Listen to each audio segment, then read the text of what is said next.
Hello everyone. Before watching the video, subscribe to our channel and put like to stay up to date with the latest and reliable news from Russian information sources.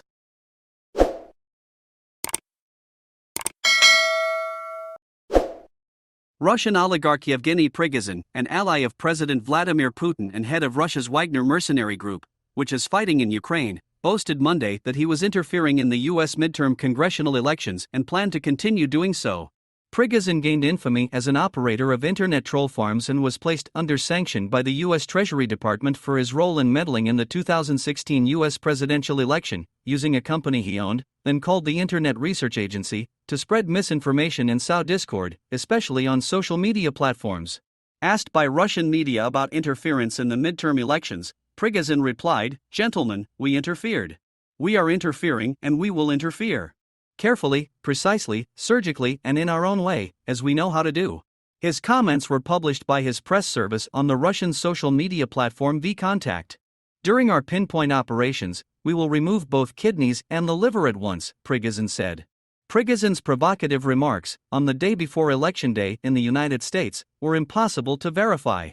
U.S. government cyber agencies have said they largely neutralized the interfering Russian troll farms in subsequent election cycles.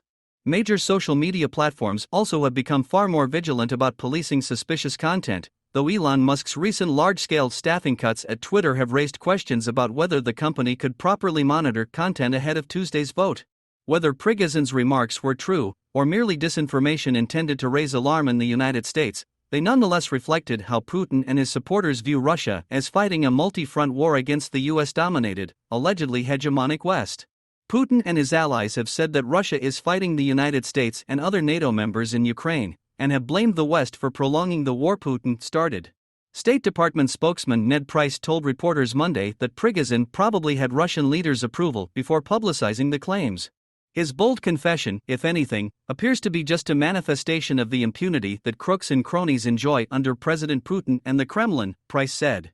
Russia has also used disinformation, its muscle in energy markets, and its control over Ukrainian food exports in an effort to shatter Western unity on support for Ukraine. A key Kremlin objective is weakening Western democracies by promoting far-right candidates, targeting centrists, and spreading divisive online rhetoric. Influencing the overall outcome of the midterms, given the hundreds of candidates on the ballot across the country, is more complicated than swaying a head-to-head presidential race. But individual congressional races, in small districts or individual states, can be prone to outside interference.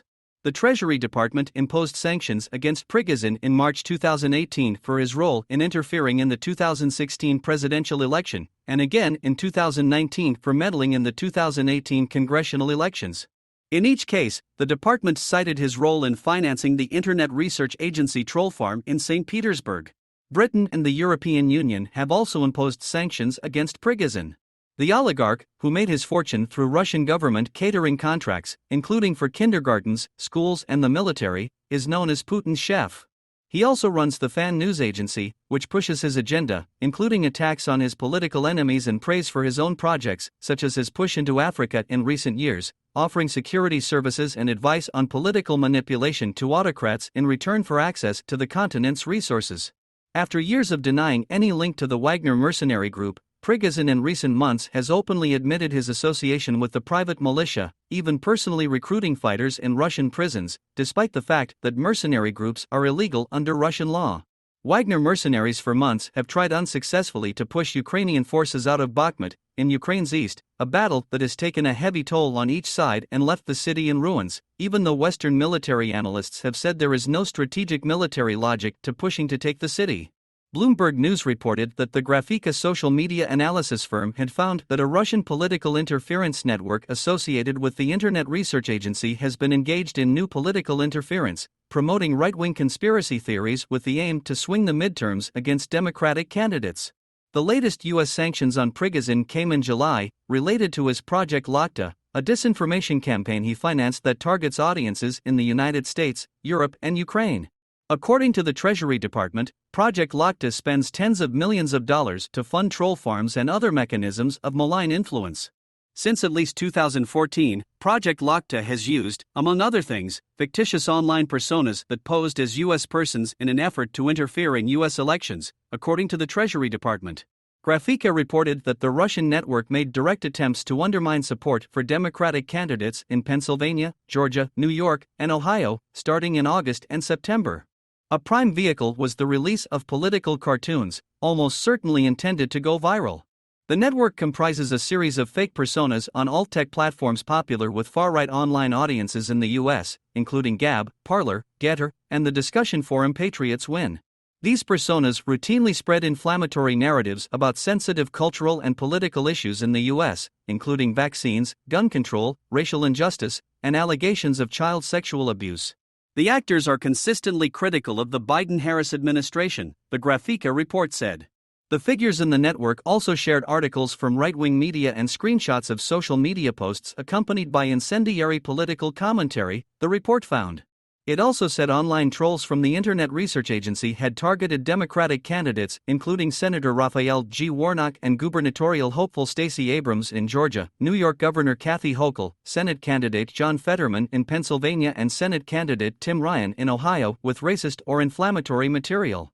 In a new development, the accounts also weighed in on Russia's war against Ukraine, promoting the false Kremlin narrative that Ukraine is a Nazi state and suggesting that the Biden administration's support for Ukraine had hurt American standards of living. But Grafika reported that the latest campaign had achieved minimal online traction. Prigozhin's political currency has risen in the Kremlin because of his role in the war, not only sending Wagner into battle but also setting up People's Defense Groups on Russian territory near the Ukrainian border. At the same time, Prigozhin has emerged as one of the loudest critics of the Russian military over its failures and retreats in Ukraine. He recently vented angrily to Putin about the subject, according to two U.S. officials familiar with the matter. The exchange was included in the daily intelligence briefing provided to President Biden. Prigozhin has denied speaking to Putin.